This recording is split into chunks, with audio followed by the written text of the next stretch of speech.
I'm sorry. Sorry for using you, a few of you. Opening doors in your sexuality. I took advantage of you. And one of you knocked on death's door. Thankfully, you didn't go through with the suicide. But I never truly understood your despair till years later, when I knocked on death's door myself. Looking back, I still remember the pain so clearly. She called to tell me our 3-year relationship was over. She said it's because I'm not a man. She was seeing a man behind my back. Ever since childhood, I needed to be the man to protect my friends, be the surrogate husband to my mother, to be a better man than my father was. I tried to be better, but was not man enough for her. The night of our breakup felt like the longest night of my life. I look around our house filled with memories of our love.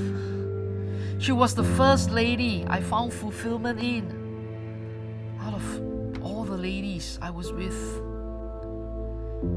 We met while I was in the seminary, Bible school.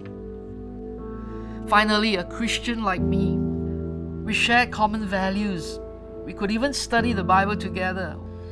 Well, some chapters at least. Other parts of the Bible we avoided when we were together because we knew what we were doing was not the kind of love God intended. I held on because of the hope that we could at least do life together. Forever? Or so I thought. I left the house determined to die. I couldn't care about the many children and youth who look up to me, always wanting to talk with Pastor Trifina. Yes, I became a pastor after years in seminary. I managed to hide my lesbian ways from the world, but I couldn't hide from myself. I served a 24-hour notice and I left my job as a pastor. I was done meeting all their expectations. I left church with so much pain. Pain from causing hurt to the people that I love and I respected. I felt unworthy. I was done. No more mommy's good girl. No more Christian club president. No more pastor. No more people pleaser. No more protector of the weak. I started to pray on the weak. I was going to exercise true freedom. I went online and hooked up with many people. I became a sex addict. My porn habits got so out of control. I even tried sex with men, just to try and feel normal. But when the sex got meaningless and tiring, I knew I needed help. After 10 years of wandering in self-indulgence, I turned back to God. I plucked up the strength to trust God again. Part of my healing process required me to humble myself, to seek forgiveness from others, and forgive myself. I struggled with the person in the mirror. I was always teased as Miss Piggy in school because of my size. At the back of my mind, I held on the thought that I was at least beautiful inside. But my brokenness caught up with me. I felt ugly outside and inside. I asked God if I could ever be made beautiful. If I could ever be unbroken. I came to understand that to be unbroken, I had to piece back the dark holes in my life.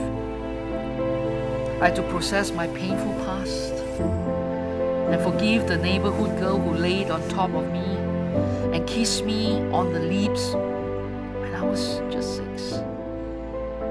She was also 6, but I guess was a lot going on in her own family. Her elder sister stood there and watched the act of my sexual awakening with me, frozen, helpless. That was the first time I felt shame. I had to forgive my father for allowing the access of pornography videos in the house. I got hooked before I even knew what addiction was. I had to forgive my mom, who burdened me with family problems. I felt I was robbed of a childhood. To her, if I wanted love, I had to earn it. I also had to forgive the first woman who baited me only to mock me. Because hurt people. I wanted to hurt no more.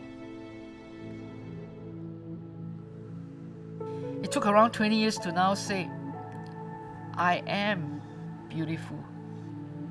I didn't do it by myself. God's hand was present every step of the way. I just cannot deny His power. Today, I'm a pastor at PLU C, Pursuing Liberty Under Christ. My team and I journey with Christians struggling with unwanted same-sex attraction.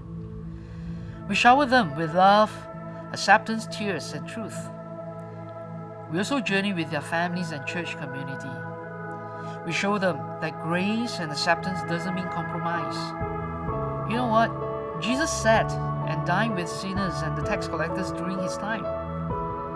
He showed them the truth, while showing them grace and acceptance as well. You know, they received hard truth, yet they were still following Jesus and wanted more from Him. Why? Because Jesus showed love and Jesus walked His talk. And that is the kind of freedom to love that I want to exemplify today.